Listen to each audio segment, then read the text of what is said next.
Hello నమస్తే అండి. ఈరోజు నేను ములక్కాడ టమాటా కూర చేస్తున్నాను. దానికి కావాల్సిన పదార్థాలు చేసే విధానం చూద్దామండి. ములక్కాడ కూరకి కొద్దిగా ఉల్లిపాయలు, కొంచెం టమాటా, కరివేపాకు, పచ్చిమిర్చి. పోపుకు కావాల్సిన పదార్థాలు మినపప్పు, శనగపప్పు, ఆవాలు, 2 ఎండుమిర్చి. దానికి టేస్ట్ సరిపడా ఉప్పు, పసుపు, కొద్దిగా కారం, కొంచెం చిటికెడు పంచదార వేయాలి. పప్పుకు సరిపడా నూనె. దాన్ని ఇలాగా ఉడకబెట్టుకోవాలి. పీచు తీసేసుకుని స్టవ్ వెలిగించుకుని దీంట్లో పోపుకు తగ్గ నూనె వేసుకోవాలి. ఆయిల్ వేడెక్కింది. మనం తీసుకున్న పోపు శనగపప్పు, మినపప్పు, ఆవాలు, ఎండుమిర్చి ఇందులో వేస్తున్నాం. దీన్ని దోరగా వేయించుకోవాలి. పోపు వేగింది. అందులో మనం తీసుకున్న పచ్చిమిర్చి, ఉల్లిపాయ, కరివేపాకు. ఇది మన పెరటి తోటలో కరివేపాకు. ఇంకా కరివేపాకు కూడా వేసేస్తున్నాం. కాసేపు మూత కడగడం మీద కొంచెం ముక్కలు మగ్గాలి. ఒకసారి కలుపుదాం. ఉల్లిపాయలు బ్లాక్ అయిపోకుండా ఆ పచ్చిదనం పోయేదాకా వేయించుకుంటే సరిపోతుంది. ఉల్లిపాయలు ఇలా వేగడం సరిపోతుంది. ఉల్లిపాయ పోపు ఉల్లిపాయ ఒక బౌల్లోకి తీసేసుకుందాం. ఈ ఉల్లిపాయని ఒక బౌల్లో తీసేసుకుందాం. ఇంట్లో కొద్దిగా నూనె వేసుకుని కొద్దిగా సరిపోతుంది. ఇందులో టమాటా ముక్కలు ఇందులో వేస్తాం. కాసేపు మూత పెట్టేస్తాం. ఇది బాగా మగ్గాలి. ములక్కాడ ఉడికిపోయింది. స్టవ్ ఆపేస్తాం. ములక్కాడ ఉడికిపోయింది. స్టవ్ ఆపేసాను. ఇందులో టమాటా ముక్కలు మగ్గుతున్నాయి. ఈ మెత్తగా మగ్గాక మిగతా ప్రాసెస్ చూద్దాం. ఇందాక చూపించడం మర్చిపోయాను. కొన్ని పిండి వడియాలు కూడా కూరలో వేయాలి. ఇవి వేయించుకోవడం కోసం కొద్దిగా ఒక బౌల్ని కూడా పెట్టుకుని కొద్దిగా నూనె వేసి వడియాలకు సరిపడా వడియాలు వేయించుకుందాం. ఇందుకు టమాటా ముక్కలు మగ్గిపోయి ఇందులో ములక్కాడ ఉడకబెట్టుకుంచుకున్న ములక్కాడ వేసేస్తున్నాను.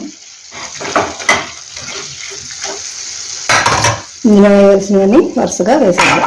కూరకి సరిపడా సాల్ట్, పసుపు, కొద్దిగా కలర్ కోసం, టేస్ట్ కోసం కారం, ఇది కొద్దిగా పంచదార, చాలా కొంచెం.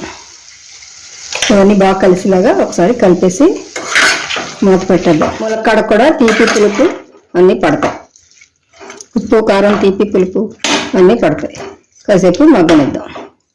మనం ములక్కాడ ఉడకబెట్టుకునే నీళ్ళు ఉన్నాయి కదా, ఆ నీళ్ళనే యూజ్ చేసుకుందాం. ఇందులో బోలని ప్రోటీన్స్ అయితే ఉంటాయి నీళ్ళలో. కాసేపు మూత పెట్టేస్తాం. నూనె వేడెక్కింది. వడియాలు వేయించుకోవాలి. కూరల్లో వేసుకుంటే చాలా టేస్ట్గా ఉంటుంది. కరకరలాడుతూ ఉంటాయి. పనసపట్టు కూరలో, ఈ టమాటా కూరలో, వంకాయ ముద్ద కూరలో ఇలా చాలా వాటికి మేము ఉపయోగిస్తాం. ఇవి వేగిపోయి ఒక ప్లేట్లోకి తీసేస్తాం.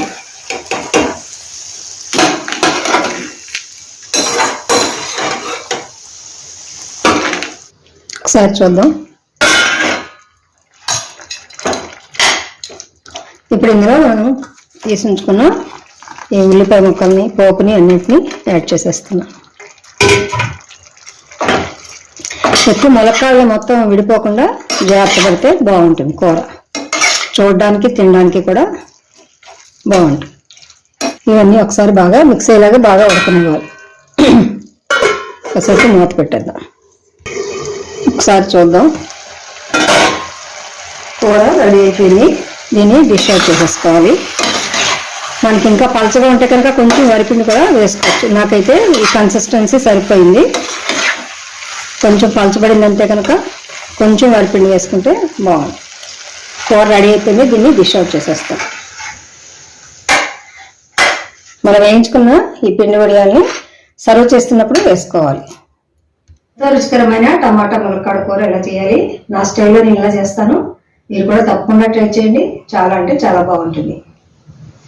మనం వేయించి పెట్టుకున్న ఈ పిండి వడియాలు, కూర వడియాలు అది సర్వ్ చేస్తున్నప్పుడు దాంట్లో కలుపుకొని వేసుకోవాలి. నా ఛానల్ సబ్స్క్రైబ్ చేయండి, లైక్ చేయండి, షేర్ చేయండి, నన్ను ఎంకరేజ్ చేయండి. Thank you so much friends. మరొక వీడియోతో మళ్ళీ కలుద్దాం.